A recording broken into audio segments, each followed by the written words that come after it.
Senhor Jesus. Amém. Aleluia. Que bom que você veio. Sempre, por favor, vocês estão de pé.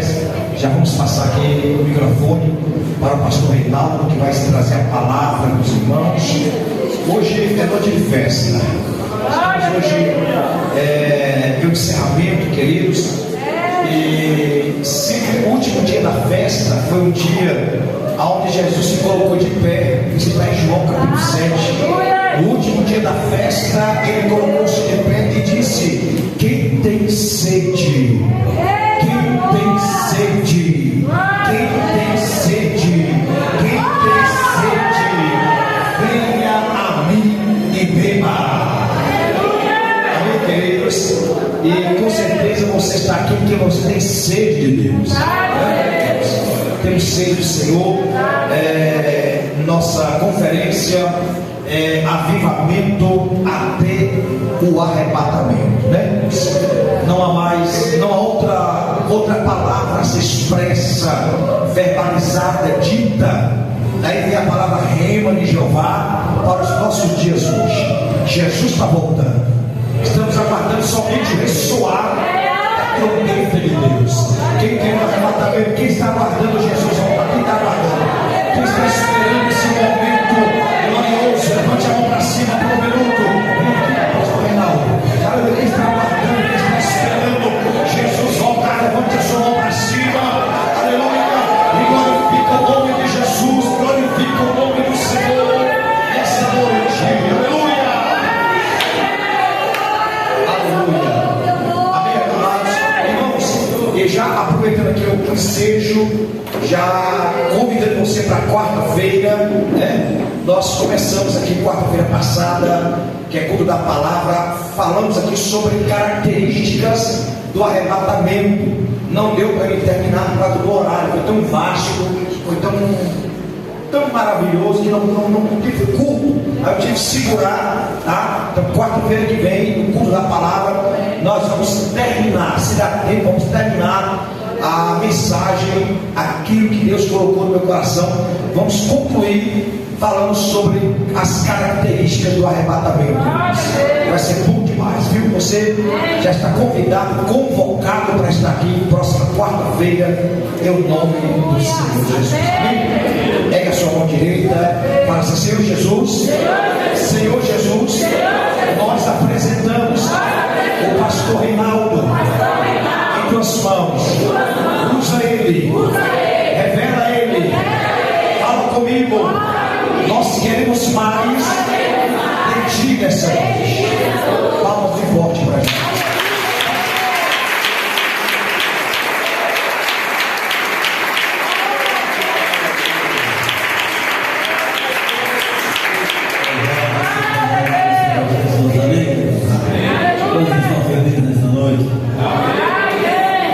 Também é um motivo que eu honro poder estar aqui mais uma vez nessa casa para ministrar. Claro que todas as semanas estou aqui, né? Toda quinta-feira nós temos um encontro marcado, mas no culto é algo especial. Eu sou grato a Deus pela vida do pastor Marcos, pela vida da sua esposa, do seu filho, todo o corpo ministerial dessa igreja, todos os obreiros, todos os membros, congregados, cada um de vocês, que Deus possa abençoar a sua vida. Amém? Queremos falar sobre um tema escatológico, é um pouco complexo. Basicamente, dentro de um culto, de uma horário de pregação, não tem como nós tratarmos assuntos concernentes a esse tema, principalmente onde existe a abordagem de dois temas: avivamento e arrebatamento. Nós precisaríamos pelo menos falar sobre avivamento, para depois falar sobre o arrebatamento. E ainda o meio termo, né? Que é avivamento até. Então a gente já tem que falar sobre o até. Esse até é o meio termo. Então não tem como. Mas Deus colocou uma palavra no meu coração. Eu gostaria que você abrisse comigo, irmãos. Evangelho de Jesus Cristo, segundo escreveu Mateus, capítulo 25.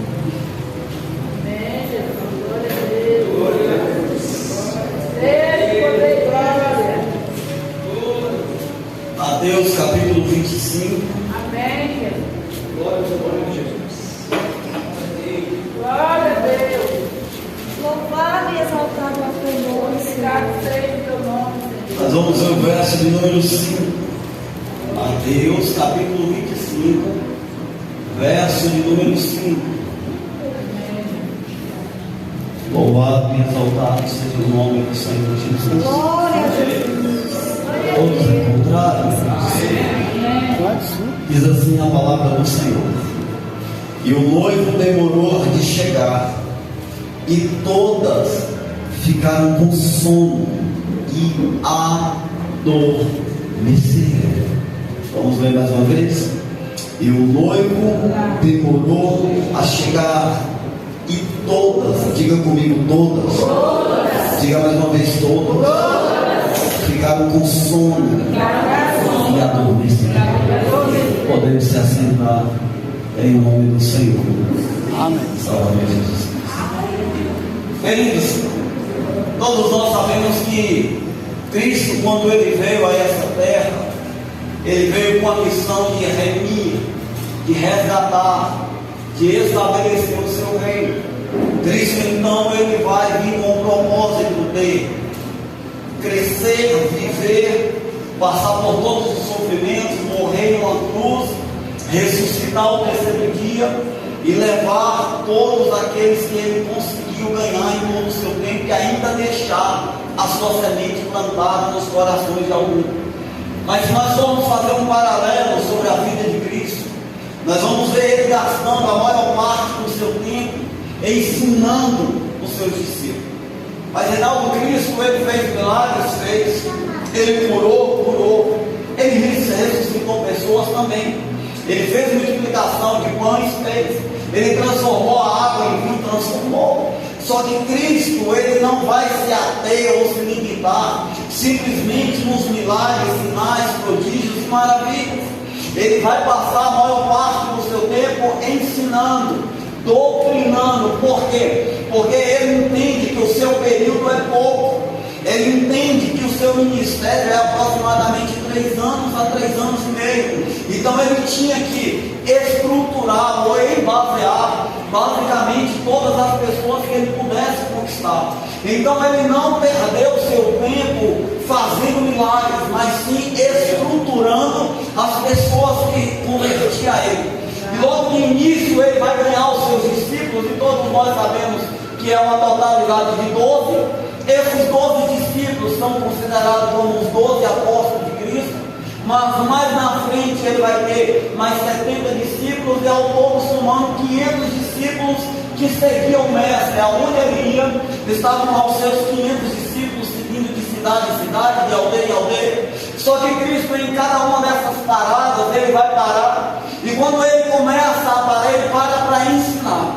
E sempre Ele vai usar algumas parábolas, ou vai usar algumas coisas que aconteciam naquele momento, na situação, ou até mesmo aquilo que era natural daquela cidade, para poder ensinar. É por isso que você vai ver Ele tratando sobre a parábola do joio, sobre a parábola do trigo. Ele vai falar sobre a parábola do filho pródigo, sobre a viúva, sobre a mulher daria as dracmas que foram perdidas, sobre a ovelha perdida, sobre o agricultor, sobre aquele semeador. Então Ele vai usar algumas parábolas para quê? Para ensinar os seus discípulos. Por quê? Porque as palavras de Cristo eram verdadeiras. E quando se trata de algo que é verdadeiro, Ele não vem amassageando o ego. Quando se trata de algo que é verdadeiro, se fala de forma que quem recebe machuca, quem recebe sente dor, e na maioria das vezes quem está recebendo não aceita. Então o que Cristo vai fazer? Ele vai pregar com verdade, ensinar com verdade, com autoridade, mas Ele vai usar parábolas para quê? Para que aquela verdade não fie, não venha ferir, não venha trazer dor na vida daquelas pessoas. Isso quer dizer o quê, Reinaldo? Que Jesus estava deixando de pregar a verdade? Não. Ele pregava a verdade com toda a autoridade, mas Ele usava parábolas para mostrar de forma simbólica o que Ele estava querendo fazer. E aí quando nós vemos Jesus, basicamente aqui no capítulo 24 de Mateus, nós vamos ver Ele sentado ensinando. E o que é que Jesus vai ensinar? Ele vai ensinar sobre as coisas que ainda irão de acontecer. E alguns dos seus discípulos vão dizer: Senhor, quando será o fim? Aí ele vai dizer: o fim está próximo. Mas quando vocês verem reino contra reino, senhor contra senhor, filho contra pai, pai contra filho, pestes, mortes, terremotos e a toda a natureza vindo com todo fervor sobre a nação, ainda não é o fim, mas é o princípio das dores. Então Cristo vai pegar o capítulo 24 para anunciar algo prévio, algo que iria acontecer. Porém, o grande problema é que os discípulos estavam achando que aquilo que Jesus estava falando no capítulo 24 de Mateus iriam acontecer na sua época, iriam acontecer no seu tempo. Então o que vai acontecer com os discípulos? Eles vão ficar basicamente amedrontados. Por quê? Porque a qualquer momento vai ter terremoto, a qualquer momento vai vir peste, vai vir enfermidade sobre a terra. Então eles estão agora com medo. E aí quando Jesus olha para os discípulos, pastor, Jesus vê que o semblante dos discípulos caíram ou decaíram, eles começaram a ficar tristes. Aí Jesus olha para eles, se aproxima dele e diz: filhinhos, não se turbe o vosso coração, crede em Deus, crede também em mim, porque na casa de meu pai há muitas moradas, e eu vou preparar um lugar para vós, e quando eu preparar esse lugar, eu voltarei, e eu voltarei para mim mesmo, para onde eu estiver vós também.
Aleluias.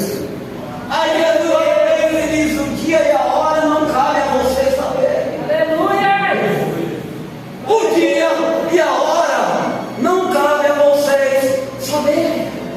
Pergunta: por que Jesus não deu um dia e nem deu a hora? Porque se Jesus falasse o dia e a hora que ele viria, isso quer dizer que nós iríamos viver a nossa vida da forma que nós queremos viver, e só nos prepararíamos quando estivesse perto do dia e da hora.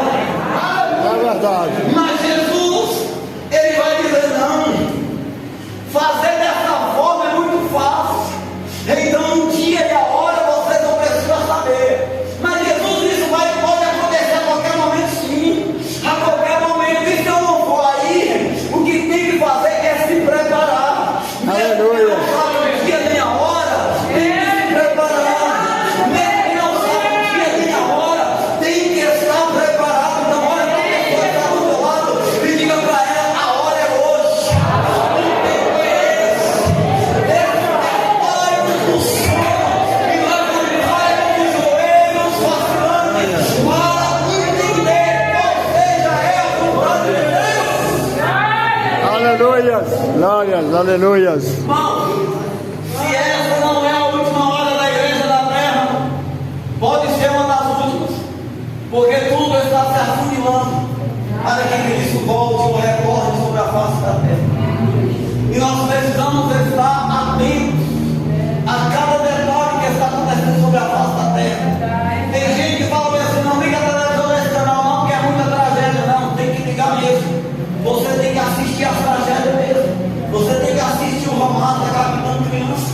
Você tem que assistir o Hamas destruindo casas, matando pessoas. Você tem que assistir países detonando bombas em outros países. Por quê? Para você entender isso, é um choque de realidade. Você parar de brincar, de viver a sua vida do jeito que você está vivendo e entender que Jesus vai voltar. As pessoas estão morrendo no olho de ninguém. Nós estamos aqui deitados na rede, tomando Coca-Cola, comendo lasanha, ou frango assado, sei lá o que você gosta de comer. Estamos despreocupados. Por quê? Porque não é comigo não, mas vai chegar também aqui. E você está preparado para que quando chegar, nós não estivermos mais nessa terra. Por quê? Porque Jesus vai nos levar dessa terra.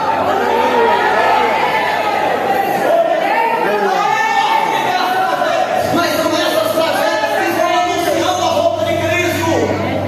Aleluia. Isso é um choque de realidade, irmãos.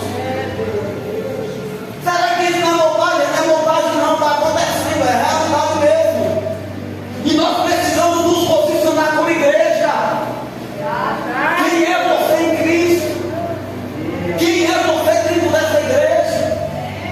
Quem é você dentro dessa noiva? Quando Jesus termina o capítulo 24, ainda ensinando, ele não vai para nenhum outro lugar, ele continua os ensinos. Porque agora ele está entrando em uma esfera diferente.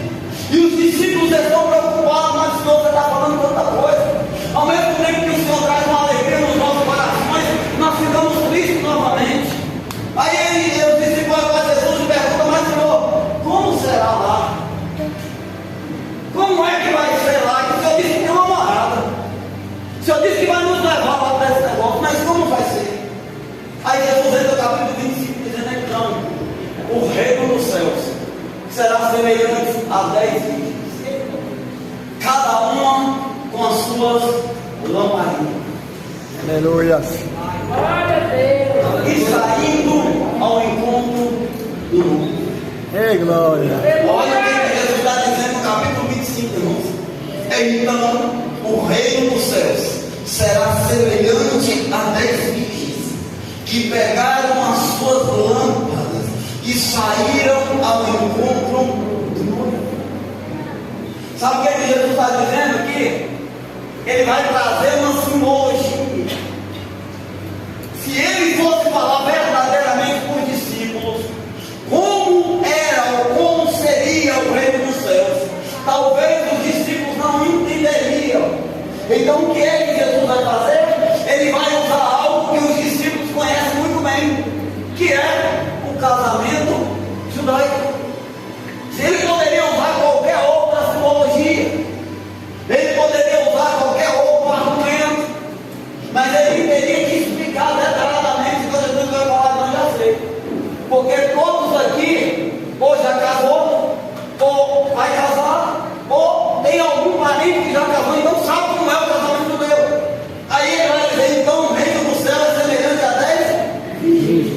Aleluia. Quando Jesus começa a falar isso, aí o discípulo entende que Jesus vai falar sobre o casamento. Reinaldo, então não é o casamento judeu. Para você entender primeiro o que nós vamos falar, você precisa entender o que é o casamento judeu. O casamento judeu acontece de forma secreta. Quando a criança ela completa 13 anos de idade, é dado para ela o direito do dia chamado bar mitzvah. Esse dia é quando a criança sai da parte infantil e entra como adolescente. Como adolescente, o pai entrega na mão dele algumas coisas, mas para ele assumir responsabilidade, ele tem que primeiro encontrar uma noiva. Aí o que é que esse menino, juntamente com o pai, vai fazer? Ele gosta de uma menina, ele já viu aquela menina, então ele vai até a casa do pai dessa menina, juntamente com o seu pai, e lá ele vai fazer um acordo, vai fazer um pacto. Pacto é esse, que o menino vai olhar para a noiva e vai dizer algumas coisas, e vai olhar para o pai da noiva e vai dizer: olha, eu quero casar com ela, mas ele ainda não tem idade de casar, ele só tem 13 anos de idade, ele ainda não pode casar, mas ele quer assumir um compromisso. Então ele vai levar um contrato, ele vai levar o suco da uva, e ele também vai levar uma poesia para poder falar nesse dia. E aí o que é que ele faz? Ele então pega o contrato, olha para o pai da noiva e diz: você aceita? Aí o pai da noiva diz: aceita. Então eles assinam aquele contrato dizendo que aquele casamento ali vai acontecer, que aquele casamento ali já está documentado, que agora ele pertence a ela e ela pertence a ele. Aleluia. Então ele vai olhar para a noiva e vai dizer: amada minha, eu sou o teu amado e a minha amada é minha. Isso é um verso de Aleluia. Salomão, mas ele vai ler esse verso lá. Aí ele olha para ela e diz: olha, na casa de meu pai há muitas moradas, mas faz o seguinte, fica por enquanto aqui, porque eu vou preparar um lugar, e aí quando eu preparar o lugar eu vou voltar e vou me buscar. Para quê? Para que nós pudermos casar. Mas enquanto a morada não estiver pronta, eu não posso me buscar. Mas isso quer dizer que nesse período você vai ter que ser fiel a mim. Nesse período você não pode olhar para a direita nem para a esquerda. Aleluia. Na casa do pai, você vai permanecer aí. E quando estiver pronto o lugar, quando eu tiver condições de vir, aí eu vou vir e vou resgatar você. Por quê? Porque eu já paguei. E o Aleluia. ele levou também um lote e ele comprou o casamento com aquela menina. Mas por que Jesus está falando isso? Observa que as mesmas simbologias do casamento judeu é basicamente o que Cristo tinha que fazer. Cristo, quando ele está no céu, ele então decide vir na terra fazer o quê? Um casamento, um pacto. Que pacto? Um pacto com o povo, com a igreja, um povo que ele iria levar, mas era um povo que precisava pagar um lote.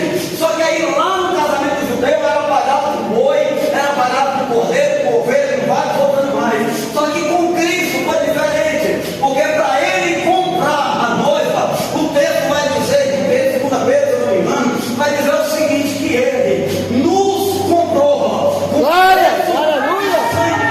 Glória. Aleluia. Glória. Aleluia. E disse: fica aqui, enquanto eu vou preparar o lugar. Quando o lugar estiver pronto, eu vou me buscar. E aí a gente vai fazer a festa de casamento. Aleluia. Só que aí a noiva não podia ficar sozinha. A noiva então tinha que escolher 10 amigas. É por isso que Jesus vai dizer que o reino dos céus é semelhante a 10 virgens. As 10 virgens não é a igreja. As 10 virgens são as amigas da igreja. Aleluia. E Glória. uma pessoa está para falar da igreja é a noiva. E as virgens são as amigas. Então eu não estou entendendo. Mas Jesus, ele está dizendo em Mateus 25 que a noiva tem 10 amigas. E essas 10 amigas, ela vai carregar consigo o quê? Lâmpadas. E elas vão estar esperando o noivo. Mas é as virgens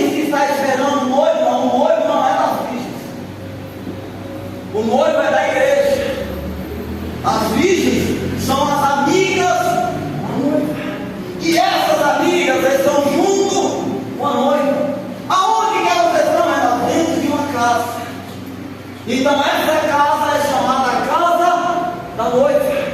Nessa casa da noiva está também as suas amigas.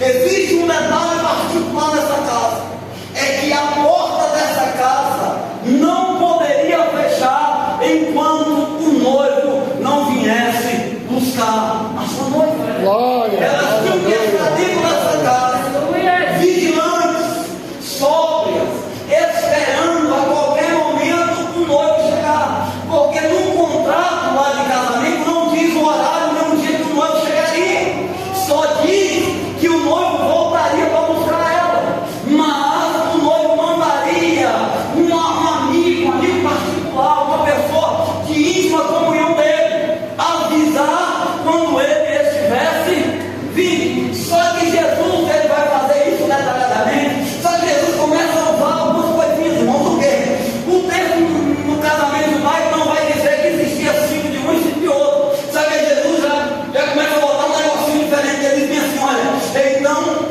o reino do céu será semelhante a 10 virgens que, pegando as suas lâmpadas, estão à procura do noivo e ao encontro do noivo. Aí ele diz: 5 delas incessadas e 5 prudentes. No casamento não tem isso. Só que Jesus já vai dividir. Porque Jesus já quer ensinar para a igreja, para os discípulos ali, como é que vai acontecer o negócio. Jesus vai dizer: olha, o casamento vai ser assim. São 10 virgens que estão lá, né? 5 delas são insensatas e 5 são prudentes. Aí olha o que ele diz no verso 3: as insensatas pegaram as suas candeias, mas não levaram azeite. As prudentes porém levaram o azeite nas lâmpadas e também levaram nas suas vasilhas. Aí Jesus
E cada uma tinha a sua. Diga para a pessoa que está falando, não é a lâmpada para trás. Cada uma tem a sua. E o que é lâmpada? Segundo o Salmo 119, verso número 105, vai dizer que lâmpadas para os meus pés é a tua.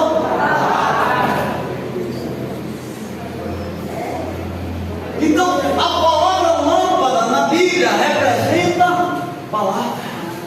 E olha o que Jesus está dizendo: cada uma tinha suas. Então, cada uma tinha a sua. Dá uma olhadinha para a pessoa que está.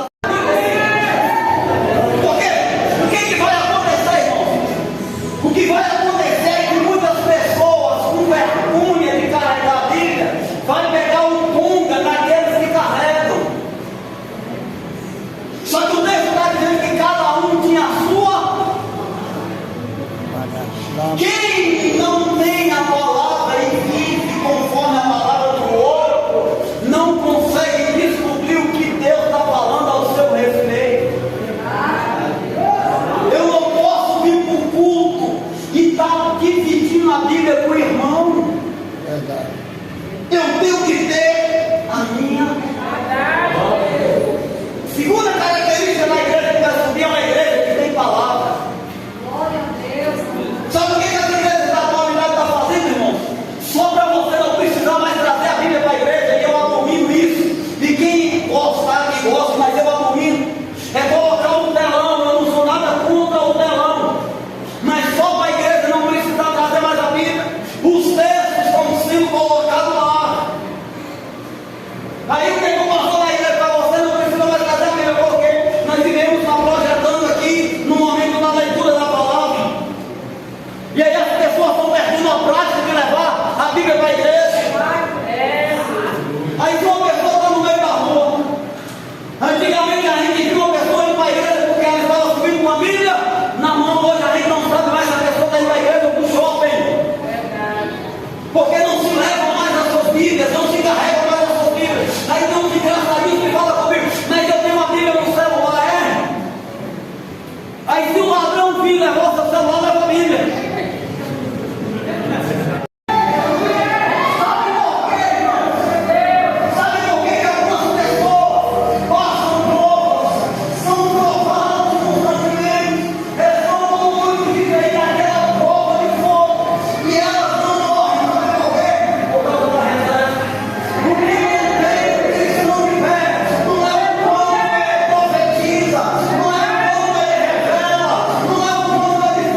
Mas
dá aquelas piscadas assim, já viu?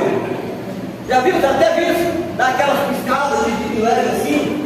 Alguém chamasse o nome de você, você não ouviu, depois você vai acordar tudo. Isso é chamado de tosquenejar. Não é um sono, mas é o primeiro período de um sono. Isso o texto está dizendo que elas, antes de dormir, elas tosquenejaram. Isso quer dizer que elas já estavam demonstrando que iriam dormir. Mas por quê? Porque o cansaço chegou. De tanto esperar e o noivo não chegar, começou a gerar um princípio de sono. E aquele momento chamado de tosquenejo é chamado de sonolência. Essa sonolência a gente não tem controle, irmão. Qualquer pessoa pode ter período. Não tem esse forte aqui que diz bem assim, eu não cochilo. Não tem esse forte que diz, olha, eu não tenho esse negócio comigo. Qualquer pessoa pode ter esse momento. Segundo, o texto vai dizer que todas tosquenejaram, ou tiveram sono. E aí depois vai dizer que adormeceram. Aí que está o problema. É porque no primeiro momento elas só tiveram o princípio do sono. Só que, mesmo assim, cansada, fatigada, com tanta demora, o que aconteceu? Elas dormiram. E o fato delas dormir, esse sono dormir aqui, é chamado de sono profundo. Agora nós temos aqui, dentro dessa casa da noiva, todas as amigas da noiva dormindo. Só que o texto vai dizer, irmão, que à meia-noite ouviu um clamor. E qual é o clamor? O noivo vem aí. Quando elas ouvem esse clamor, o texto vai dizer que imediatamente elas acordaram. Só que quando elas acordaram, tiveram um problema. Por quê? Porque aquelas que eram prudentes ficaram despreocupadas, as insensatas ficaram preocupadas. Por quê? Porque as prudentes tinham uma sede de reserva, as insensatas não tinham. Aleluia. Qual é o detalhe desse texto? O detalhe desse texto não está em você dormir. O detalhe desse texto está como você está dormindo. Aleluia. Diga para a pessoa que está do seu lado, a demora é longa. Jesus vai demorar ainda para voltar. Então não tem problema você dormir. O problema está em como você está dormindo. Aleluia. Porque as prudentes estavam dormindo despreocupadas, enquanto as insensatas estavam dormindo preocupadas. Não estou entendendo. É que o noivo chegou. E quem tinha azeite de reserva ficou dentro da casa. Quem não tinha teve que sair. Mas foi Jesus que colocou a segunda parte da igreja para fora? Não. É porque a segunda parte da igreja deixou para buscar na última hora. E quando saiu para buscar, quando voltou a porta estava fechada. Se coloca de pé no seu lugar.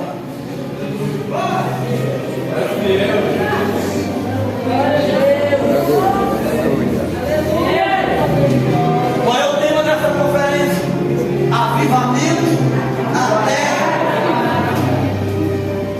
O significado da palavra avivamento vem do hebraico avivar. Isso quer dizer trazer a vida, tirar do sono, despertar ou reanimar. Então, quando o texto está dizendo avivamento, dentro de uma palavra mais simbólica nossa, o texto está dizendo de um despertamento. E olha o que aconteceu com essa noiva, com essas amigas da noiva, elas foram despertadas. Mas quando nós olhamos a palavra arrebatamento, isso eu deixo para quarta-feira o pastor falar, e quem estiver fazendo parte do curso teológico aí vai querendo falar sobre escatologia, e aí fica mais fácil de entender. Mas quando nós falamos de arrebatamento, nós falamos de rápido, nós falamos de algo ligeiro, um abrir, fechar de olhos. Não não tem como trazer uma noção mais científica, é algo determinadamente rápido demais, é uma rapura, é tomar, é resgatar, é puxar e sumir.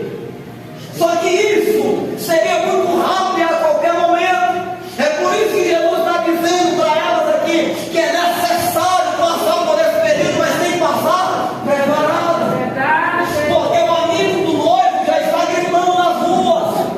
E o noivo pode chegar a qualquer momento. E quando ele chegar, eu preciso estar pronto e preparado. Mas então eu vou estar preparado de qual forma? Se eu tiver reserva. Aleluia. Porque as características eu já tenho. Eu já estou dentro da casa da noiva, que é a igreja. Eu já sou pura, que eu sou virgem. Eu já tenho palavra, que é a lamparina. E eu também já tenho a lâmpada acesa. Mas o que é que eu preciso para manter essa lâmpada acesa? Eu preciso de azeite. Aleluia, aleluia. Mas o azeite que eu preciso também ter um lugar para armazenar ele. Então qual é a dificuldade dos crentes nos dias atuais? É manter o avivamento nas nossas vidas. Aleluia. Porque você recebe hoje e amanhã você está vazio. Você é cheio hoje e amanhã você se esquece de tudo. Você recebe hoje e amanhã na primeira dificuldade você abandona o barco. Você desiste de tudo. Mas o tema dessa conferência é avivamento até o arrebatamento. Olha para a pessoa que está do lado para nós adorarmos e ir embora. Diga para ela, avivamento até o arrebatamento. E você tem que ser cheio, cheio, cheio, cheio, cheio. Mas é cheio. Você vai passar pela fome, vai passar pela luta, vai passar pela dificuldade. Mas você precisa ser cheio. Você precisa ser cheio. Você precisa.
Você vai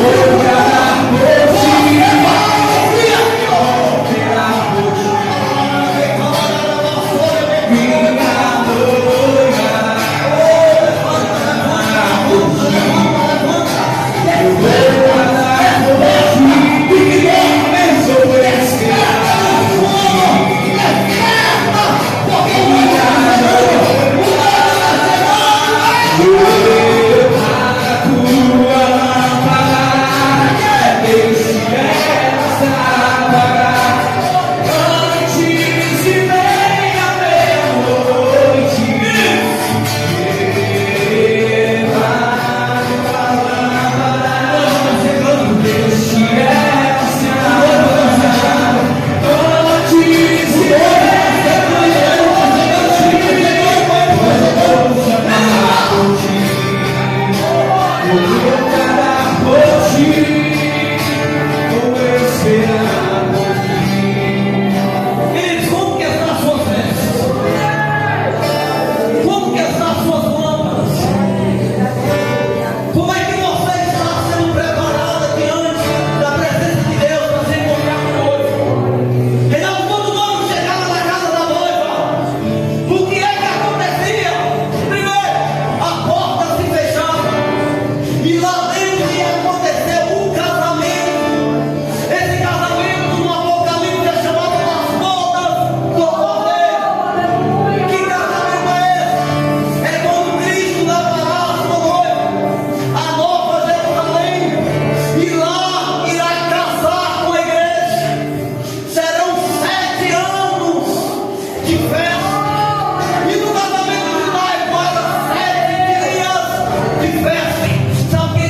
queridos, que eis uma grande realidade.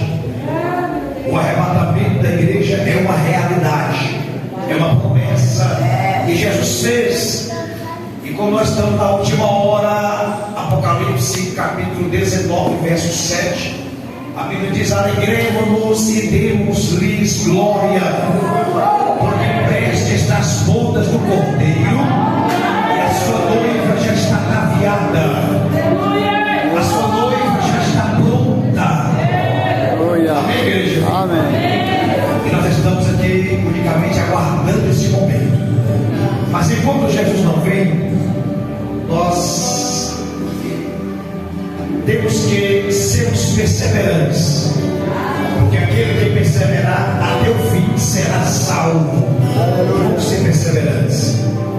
Nós aprendemos muito durante esses dias, e é o que o Espírito Santo ele tem sussurrado ao meu ouvido como pastor dessa igreja, para que nós, todos nós, podemos a cada dia olhar para o céu e ver que está prestes a nossa redenção. Jesus está voltando. Amém, queridos?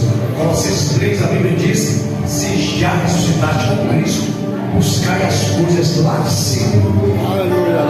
Embora caminhando com os pés na terra, mas com a nossa mente fixa. Como eu sempre digo, você deve projetar, sonhar, vai casar, vai ter sua empresa, vai ser abençoado. Isso é normal. Amém, queridos? Isso é nossa vida normal. Mas sabendo de uma coisa, que a nossa morada não é aqui. Para terminar, diga para alguém que está do teu lado: a tua morada não é aqui. Amém? A sua morada não é aqui. Nossa morada já está preparada lá no céu. Aleluia. Sua casa vai ficar, seu carro vai ficar, como eles ontem com o pastor Renan, né? A sua conta bancária gorda vai ficar, diga bem. A sua conta bancária gorda vai ficar tudo aí por de Cristo, meus irmãos. Mas fica na bênção. Amém? Vamos pisar em ruas de ouro. Morte, choro, tristeza e dor, nunca mais, nunca mais. Morte, choro, tristeza e dor, nunca mais, nunca mais. Morte, choro, tristeza e dor, nunca mais, nunca mais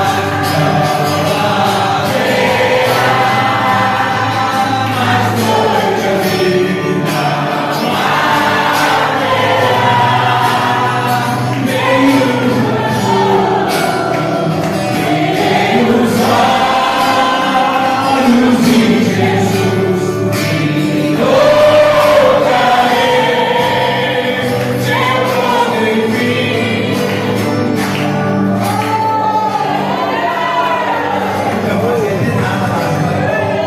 Tristeza, angústia, nada mais, amém?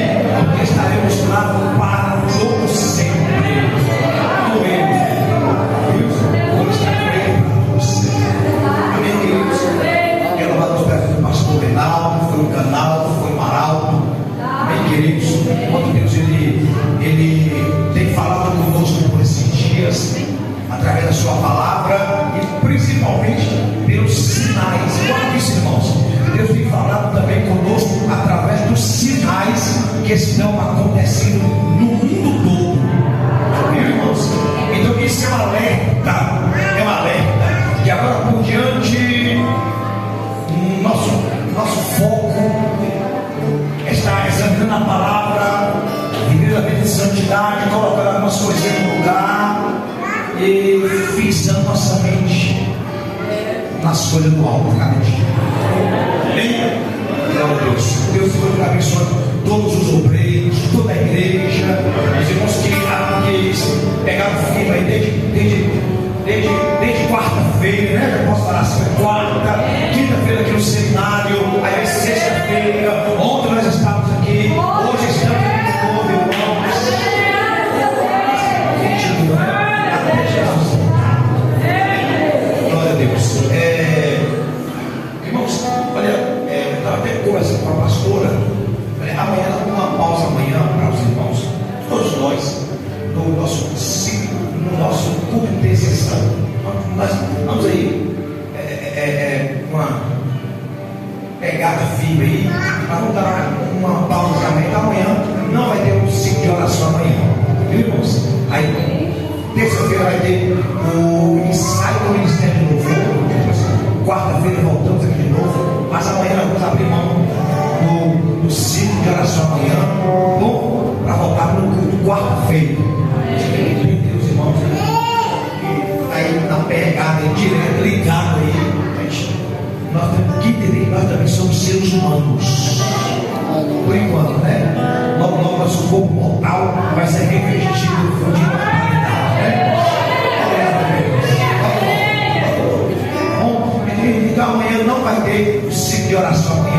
Não vai ter amanhã, mas quarta-feira voltamos aqui. E quarta-feira nós vamos terminar falando sobre as características do arrebatamento. Não é tão profundo como o pastor Reinaldo, não, né? Mas vai ser uma explicadinha, né? Tem uma retração, mas Deus dá graça, Deus dá graça para nós, né? Deus continue abençoando todos vocês, tá bom, queridos? E assim, irmãos, vamos orar, já agradecendo a Deus. Passamos um pouquinho no horário, mas hoje é festa, e assim, só agradecer a Deus. Amém? Com a sua cabeça,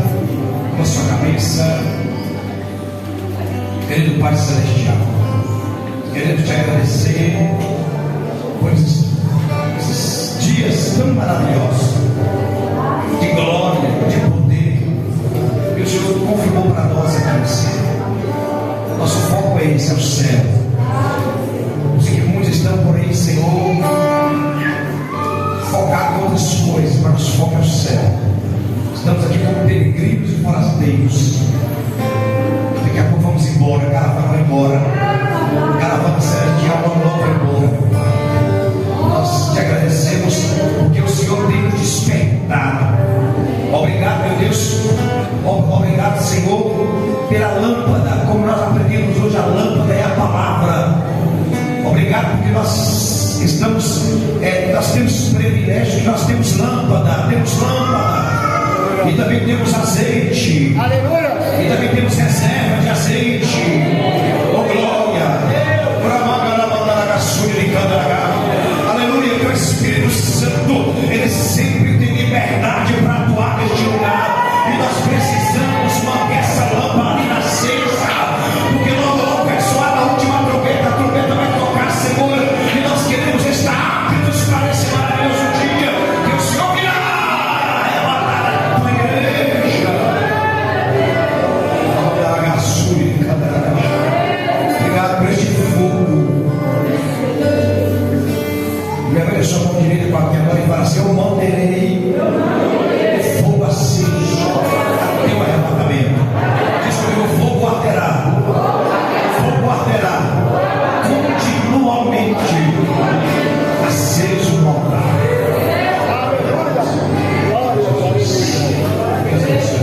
Vamos aplaudir o Senhor.